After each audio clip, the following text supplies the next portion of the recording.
Hello everyone and welcome to Low Rent Rick Scale Modelling and my build of the 172 scale Airfix D-Day Air Assault diorama. Now after the success of my D-Day Battlefront video, I've been really waiting to do this one.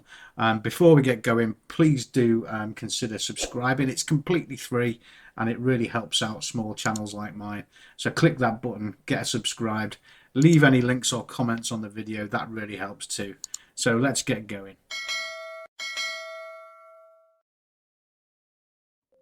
So the first thing I've noticed as I've taken the parts out of the box is first of all the sprues look in absolutely fantastic condition, and the instruction sets has some colour on them, which is a new thing for me with the Airfix stuff. Now I know that I found out later on that the Typhoon included in this kit is actually the new tool.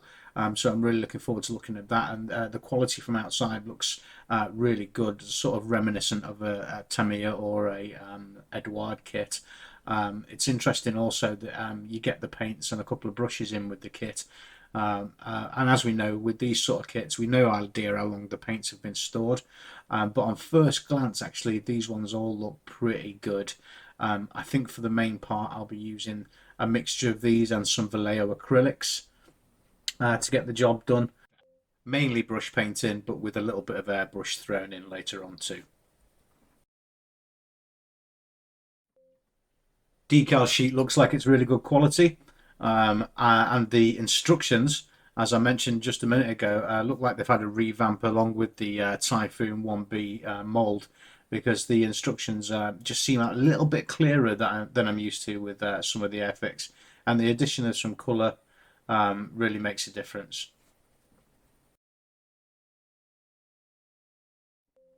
At first glance, the diorama base doesn't look like it's got many features on it.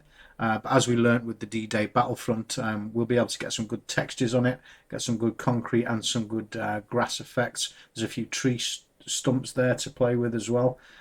So I don't think that's going to be a problem. Don't worry too much about the shininess of it. If you do water down the paints properly, you get a really good coverage. So the sprues themselves, as I said, excellent condition. It doesn't look like there's any flash or any bad pieces at all. The Typhoon, I'm quite excited to do that one because just looking at it, I can tell the quality. Unfortunately, the figures they're not the same. They've got quite a bit of flash around the actual figures themselves, and the plastic feels like it's a very different type of plastic. It's a bit flimsy. Let's have a look around the actual figures themselves. They're sort of furry, like they've had the ready brick.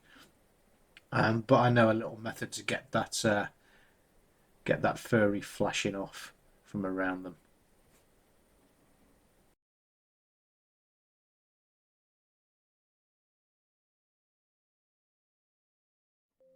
So apart from the poor quality of the figures, and they're very tiny also, the sprues are in great condition. The support vehicles come with a couple of different build options, which I'll look at later on. Um, so you can have the tanker or the Bedford truck, and you've got the standard light utility vehicle as well. The Typhoon, I'm going to do open wing bays because it's the plane's going to be sat like it's being serviced or refueled or rearmed. So I'm going to, for the first time, cut out those wings and get those cannon bays painted up. I've got some really great footage for that. So let's get on with it. Let's get on with the diorama first.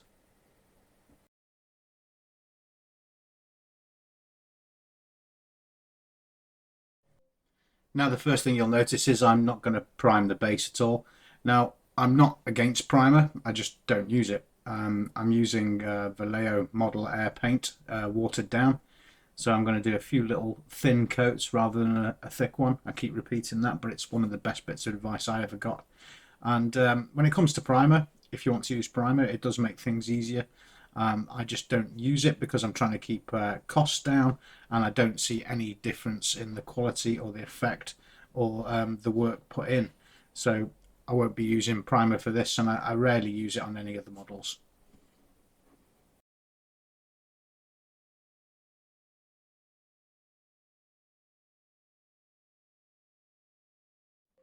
So that's one coat of very thin green and brown, just to get the base coat down. I'm going to add some detail to these tree stumps. I'm actually going to put some grain on the top of them as well. But as you can see already from just that one thin coat, the coverage is really good. We're getting a lot of detail still shining through and start to come up.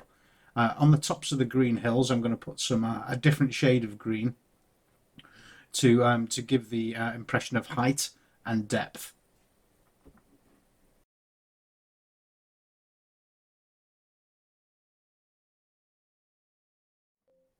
Now with a watered down darker green, I'm going to go around the edges to again really accentuate the difference in the depth.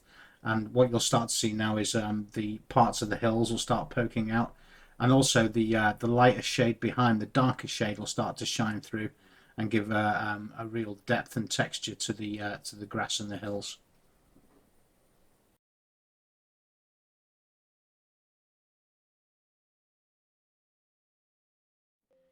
After everything's had a good coat, I'm going to go over it all again with a thin coat and start to build the layers up to give it some depth.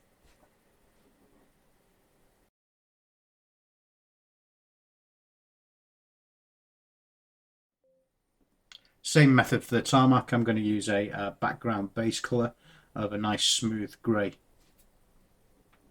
Again, using lots of thin coats.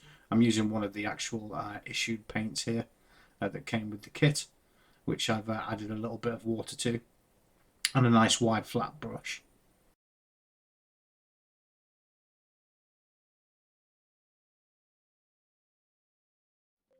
Adding a bit of detail here to the tree stumps, I'm going to put a lighter wood colour on the tops of them, and then I'm going to use a very thin brush with some black to simulate a bit of the grain. Just a nice little touch to make the background just pop out a little bit.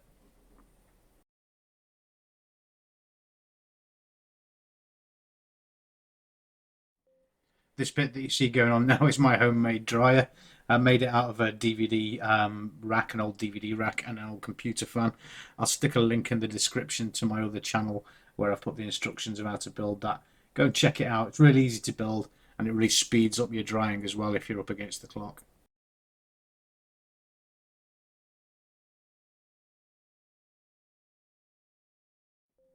Over the top of the diorama now, I'm going to put a thinnest of thin black washes, and what you'll find is as you thin it out and spread it around, the black will pool in all the dips in the texture and start to give a three-dimensional effect and bring the grass and the mud to life. If you have a look in the description of this video, I'll stick a link to my black wash tutorial video. It's great for using on models to make details stand out, and it just adds that little bit of realism. As you can see there, the hills are coming alive when you put the wash on, as it really adds to that three-dimensional view.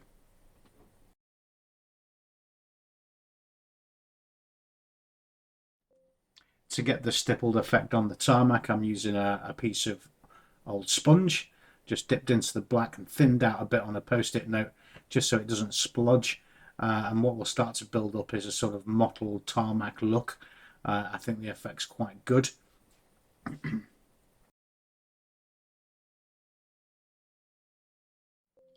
A nice little tip here for doing the white lines or the road markings is I didn't want to start masking up and get my shaky hands going with straight lines, so I decided to use a Tipex roller mouse, one of those eraser mice.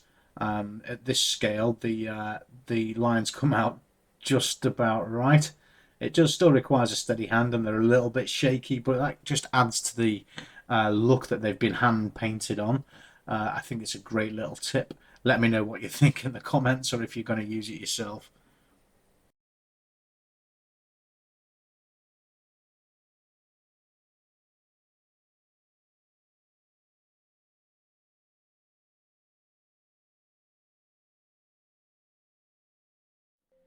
And to weather up the concrete a bit, what I'm going to use is the base colour, but I'm going to water it down so it's less than 5% really actual paint pigment to water.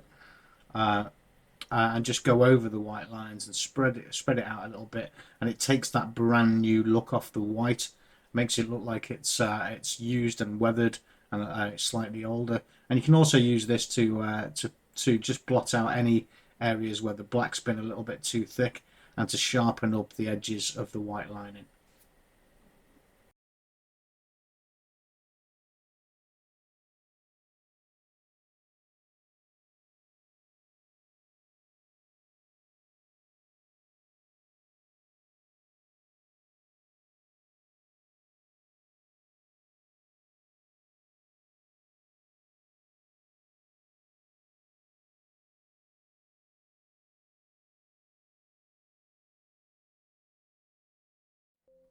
So that's the diorama base more or less finished.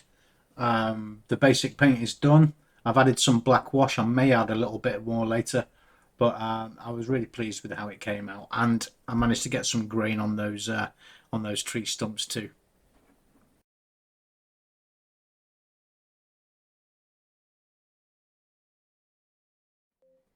Now this is the bit I've been looking forward to the most. It's the Hawker Typhoon Mark 1B new tool.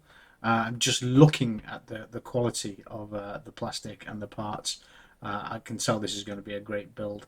So I'm going to use one of the kit paints and brush paint in here, just to hone my skills a little bit. I've got a little bit better at brush painting recently.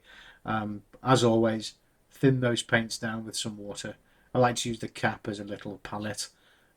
Please do check out my video linked in the description, the brush painting technique.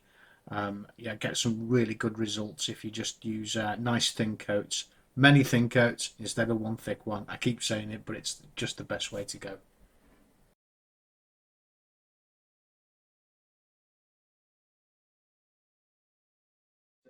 As you can see, I like to do a lot of the fiddly painting, or at least the first coating, while the parts are still on the sprue. I just find it much easier to keep them all in one place. I know you can't get those bits where it joins on, but most of this, if not all, will be getting at least a second or third very thin coat to finish off. So I think it's worth just getting that base down. The parts are so much easier to control when they're still attached. It's just a method I use. Um, Not on all models, but certainly on these ones with lots of fiddly bits. I just find it a nice, easy way to go.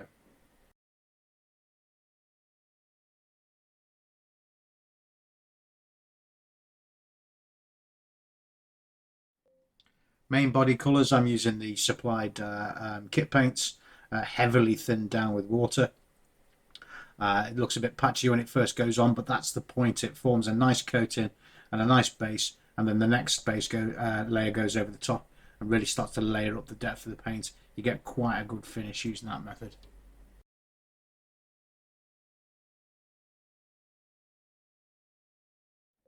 Now it's time to cut out the panels for the machine gun bays. And the method I'm going to use is I'm going to use a scalpel and just score out the panels, find the exact panel line on the instructions, and just gently go over the panels with the scalpel edge, not applying too much pressure, just scoring in each time, and keep repeating that as it slowly works its way through the plastic.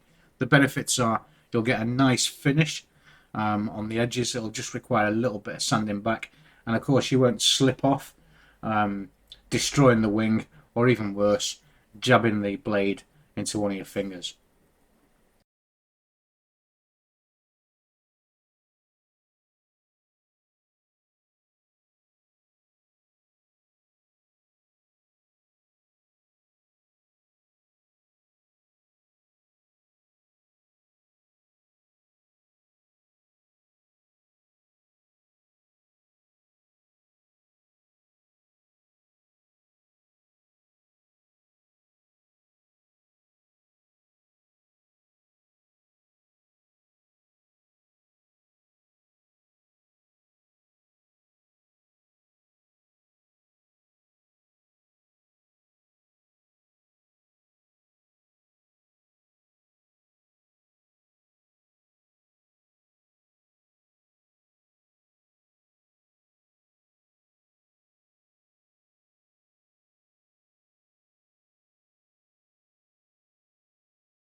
Once you've got the panels out, give the edges a good clean off with your file and some low grit paper, and make the edges nice and smooth.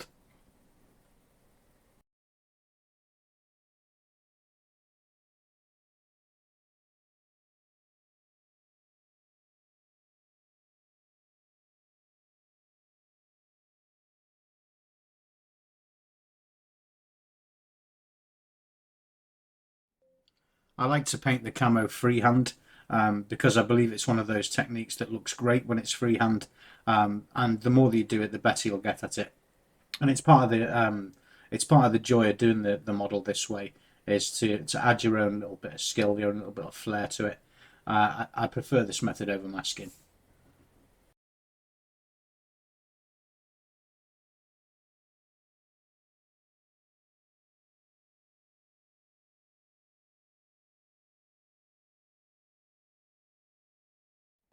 Moving on to the main assembly, we're going to start with the cockpit, stick the wonderful decal sheet on the cockpit instrument panel. I've not yet got to the skill level where I can paint these in, although it's something I'm really going to try very soon, I think. But like most of these builds, the sub-assembly, so the fuselage, builds around the cockpit, and then we move on to the wings.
As I suspected, the fit is really good.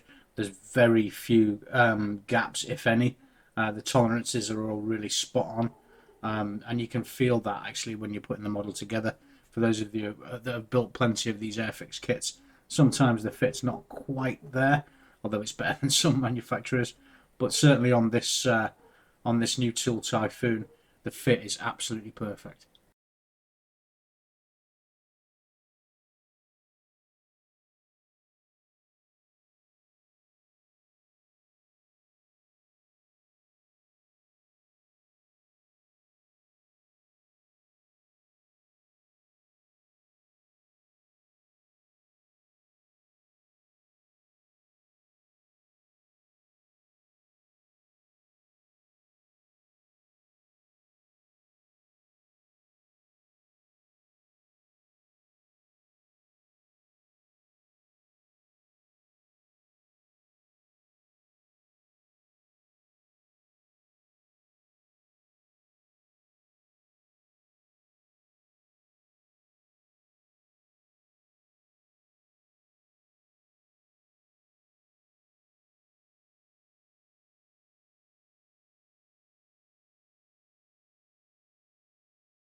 Time to paint up the machine guns for the inserts inside the wings.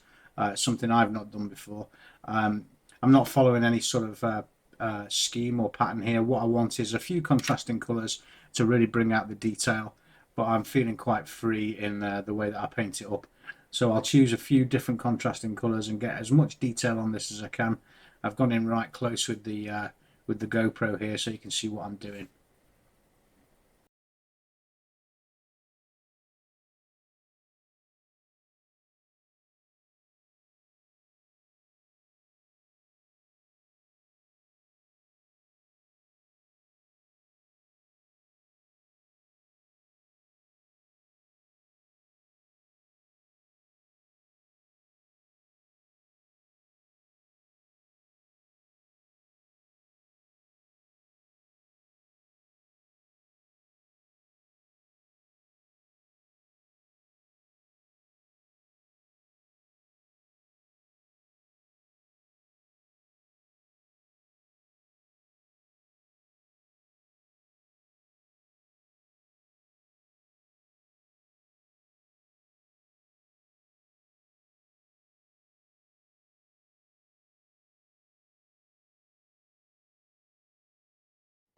I'm really pleased with the way these turned out. I think they look great. I can't wait to see them installed in the actual wing. At this point, I'm like, yeah, I'm really pleased with that.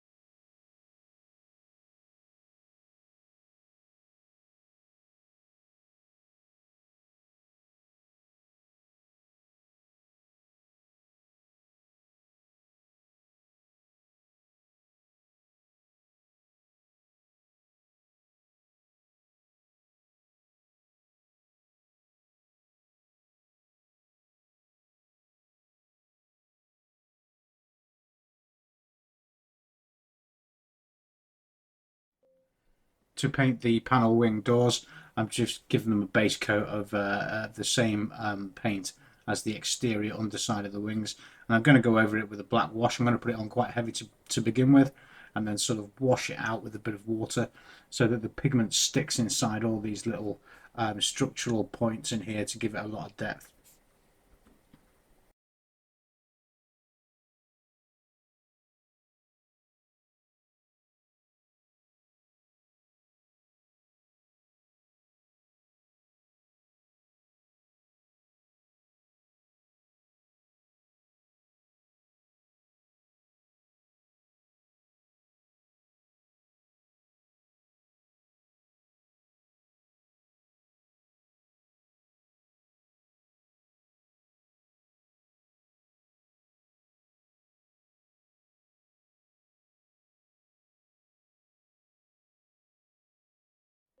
Once they're dried off, the effect is going to be really quite pronounced.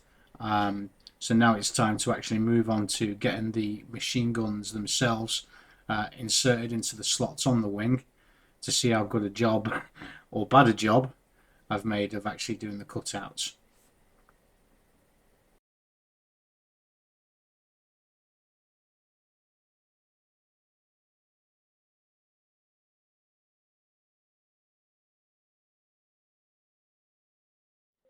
I'm pleased to say with just a little bit of adjustment, a little bit of extra filing, they fit in just perfectly.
Now for the first time I can see the machine gun bays installed in the wing. And it's a really good effect. It's made it's made me a lot happier than it should. Now I'm just going to place on the panel wing doors.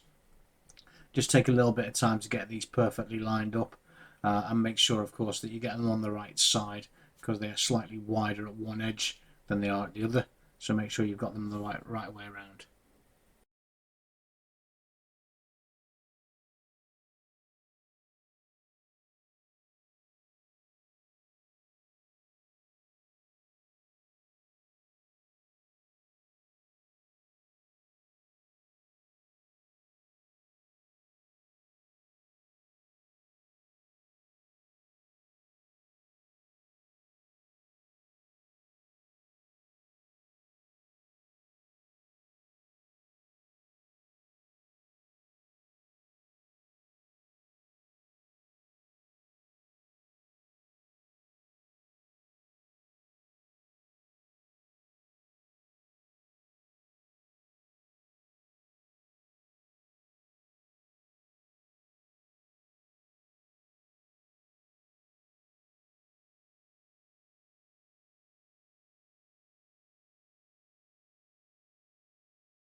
The wheels are a type that are molded with a slightly flat edge. So all I've done is I've jammed my pin. This is just a pin, a large needle mounted into an old paintbrush handle. Just jabbed it in there so I can control the wheel while I'm painting it. I'm going to use some silver enamel for the centre, and then I'm going to use a wide flat brush to dry brush it over, take the shininess off, and make it look a little bit more like rubber. You can do that when the paint's still a little bit tacky, and it really takes that edge off and gives a really good rubber effect.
Once you're happy with your paintwork, I would recommend a varnish, and I use Vallejo matte varnish, uh, because I think certainly on military models it really pulls the model together and adds a bit of protection to your paintwork. If you've spent all that time making sure your paint's just spot on, it's good to give it a varnish protection. Now this stuff's really forgiving. You can put it on really however you like. Just get it on there, smooth it out, and as it dries, it will tighten off over the model. You can actually water it down a little bit, and with this one what I've got is about 10% water in with the varnish.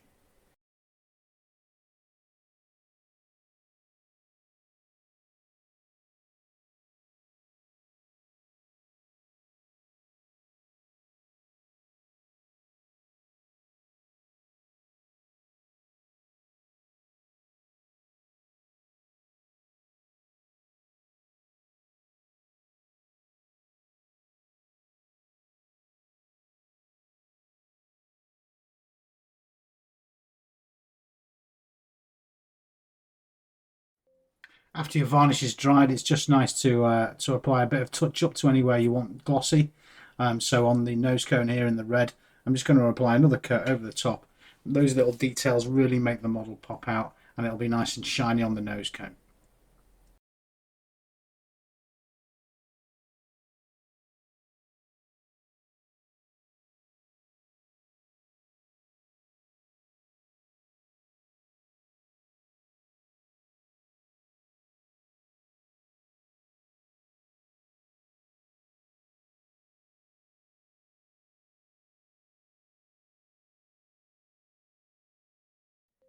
When I soak the decals, I don't like to wait till they're liberated from the paper themselves. I like to take them off, so that just makes sure they're not too floppy and uncontrollable.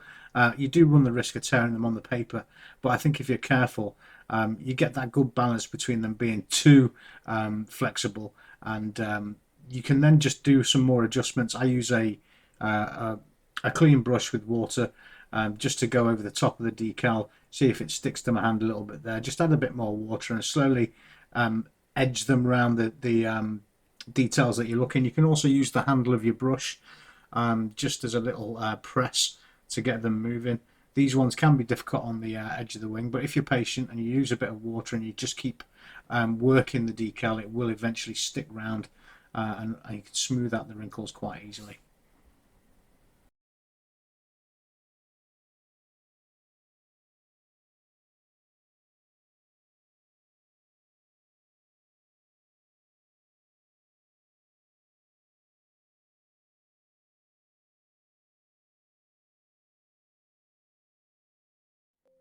And there we go. The Typhoon is complete, complete with the open canopy. I think it looks absolutely fantastic. It was a pleasure to build. I'm really, really pleased with the machine gun bays and the open wings. It's something that I want to do again. That was really enjoyable, that part of the build.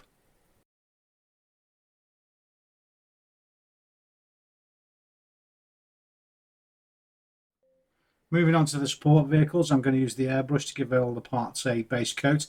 At this scale, these are really quite tiny.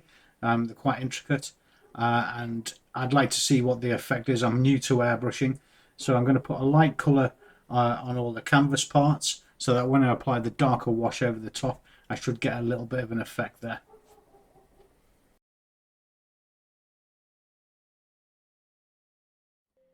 I'm also going to brush some of the more intricate parts on the sprue, as I've done with the other parts, just to get them a nice coating before I get to the assembly. With them being small and fiddly, my hands are going to be all over them, so it'd be just nice to get some of the parts coloured in.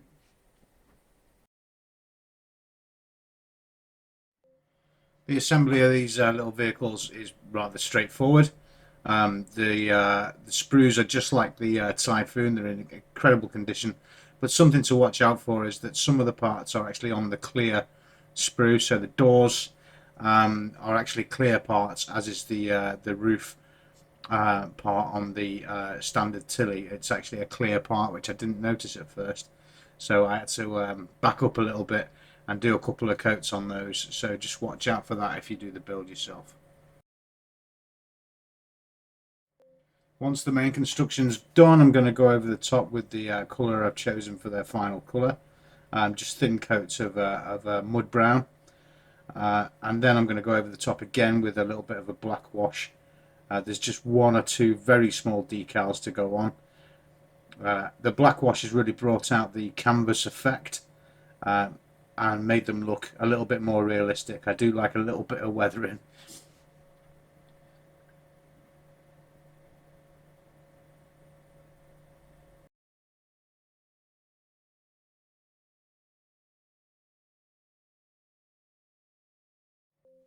Now I'm going to paint up the RAF personnel. These kits come with far too many figures, a few duplicates. So just choose the ones that you want. As I noticed at the beginning, these figures are in quite a bad shape. They've got quite a halo around them of flash. So I'm going to have to clean them up quite a bit first to get them painted. So as you can see there, I'm using a lighter. I'm just giving them a quick blast with the lighter. Just takes that flash off. Don't hold it over too long. It's literally just passing it through the flame, and it'll get rid of the flash from around the figures. To get them painted, I'm going to give them a base coat of RAF blue before I do all the details. And to do that, I'm just going to blue tack them to my steel rule, and I'm going to use the airbrush. Despite the plastic being in bad quality and being very shiny, the airbrush coated them quite easily without any problems. So the main colour generally is what I do first before I do any of the detail. The bases are also going to be cut off before they're put onto the diorama to give it a more realistic look, like they're standing on the ground and not standing on the plastic base. Having them all blue tacked down like this onto a steel rule makes it incredibly easy to maneuver them all as a oneer. Then I can do the flesh colour on each of the faces and hands just as I move across. So each bit of detail, I'm not messing about mounting each one of the figures. I'm not great at painting figures. I get better each time. It's something that I find quite daunting. But once I've done it, I feel a little bit better as the detail improves on each set of figures that I do.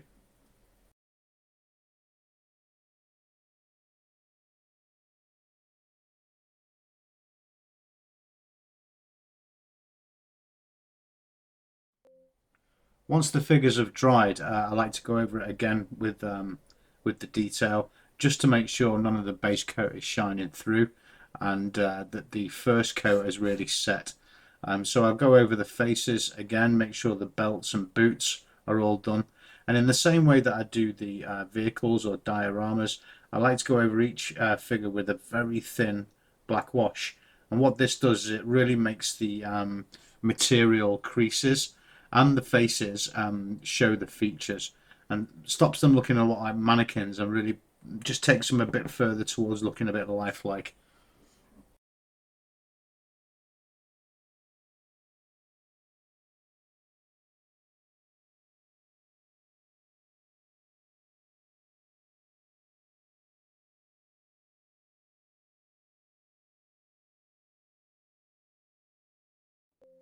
With the figures painted, it's time to move on to the last bit, and that's bringing it all together and doing the final build and assembly.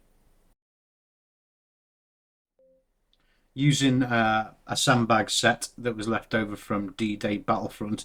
If you haven't seen that video, please do check it out. It was the first diorama that I did, and for me it was really popular on YouTube.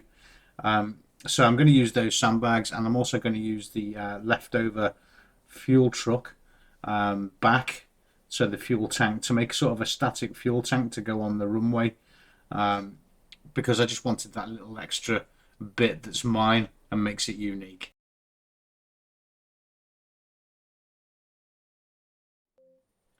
So I've hand painted a sort of a DPM pattern onto the fuel tank, and I'm going to look at the decal sheet. There are some leftover decals from the different option, so once I get that mounted in the corner, I'm going to get some of the leftover decals and just make it look a little bit more special.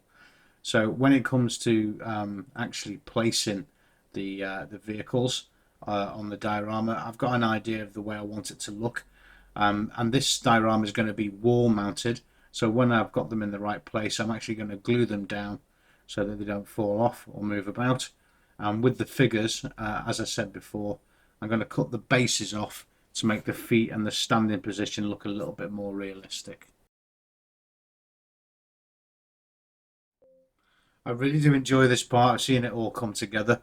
The vehicles I've been stuck down using Revell contactor, but for the personnel, I'm going to use some Power Bond super glue to give them a really firm grip.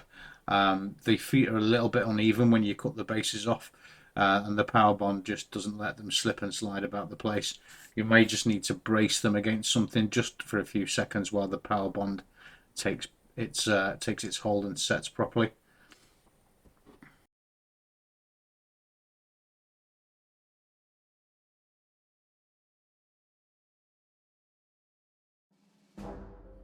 As we get towards the end of the build, I'd like to take this opportunity to thank you for joining me if you've lasted this long. And if you wouldn't mind, it's completely free. Please consider subscribing to my small channel. It really helps me out, allows me to do more videos. And also likes and comments on the actual video itself on YouTube. Ask any questions you like, give me your comments, give me your feedback. What could I have done better? It really does help me, and it helps out the video. Thank you very much for joining me for this really enjoyable build. I hope you enjoyed it. I'm hoping to expand the series and do the Overlord next. So until next time, thank you very much, and I'll see you on the next video.